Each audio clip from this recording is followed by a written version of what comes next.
Tendance Ouest.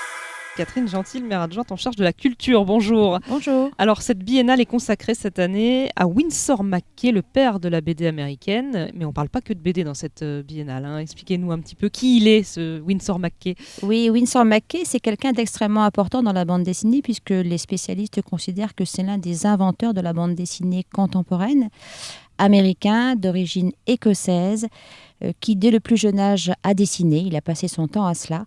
Et lorsqu'il n'a plus pu dessiner, d'ailleurs il est mort quelques semaines après, c'était vraiment tout son univers. C'était aussi quelqu'un de très inventif puisqu'il a aussi inventé le film d'animation, y compris le documentaire d'animation. Et c'est toutes ces facettes que l'on voulait mettre en avant dans cette exposition, dont les commissaires d'exposition, comme vous le savez, sont Françoise Coyton et Benoît Peters, donc des gens extrêmement avertis sur Winsor McCay. Les auteurs des Cités obscures. Alors ça se passe au musée Thomas-Henry, la biennale, et c'est accessible à tous. Il n'y a pas besoin d'être un passionné de BD. Pas du tout, parce qu'on peut y trouver beaucoup d'originaux qui racontent des histoires d'enfants qui partent au pays des rêves. Donc j'ai eu l'occasion d'assister à une visite avec des petits de maternelle et qui étaient complètement scotchés devant les planches, qui regardaient aussi des films d'animation.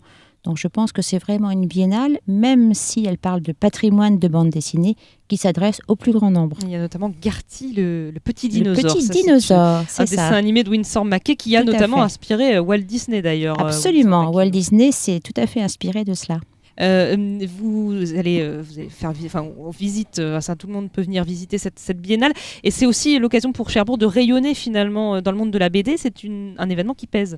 Oui, parce que c'est un événement unique. Nous avons réuni un bon nombre d'originaux puisqu'il y a à peu près 60 planches originales plus des journaux originaux puisque ça paraissait dans les journaux, et ce sont des choses qui nous ont été prêtées par des collectionneurs privés qui récupéreront leurs œuvres le 1er octobre, et il y a très peu de chances ensuite que ces originaux reviennent dans un musée quelque part en Europe. Donc il faut venir à Cherbourg pour venir voir ces originaux uniques. Et donc c'est jusqu'au 1er octobre, et en septembre, tout début septembre, il y aura un festival qui s'adressera plutôt à la jeunesse, toujours autour de la BD, mais aussi c'est la geek culture en quelque sorte. Voilà, oui, on élargit un petit peu le propos. On va parler d'imaginaire, science-fiction, fantastique, etc.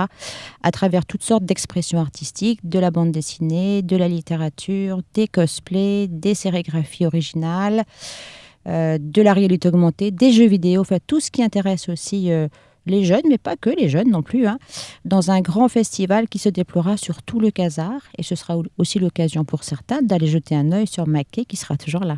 J'imagine qu'on peut retrouver toutes ces informations, les horaires, les tarifs, tout ça sur Internet. Oui, sur le site de la ville, sur la page Facebook de la ville, toutes les animations qui tournent autour de l'Amérique durant l'été. Tendance Ouest.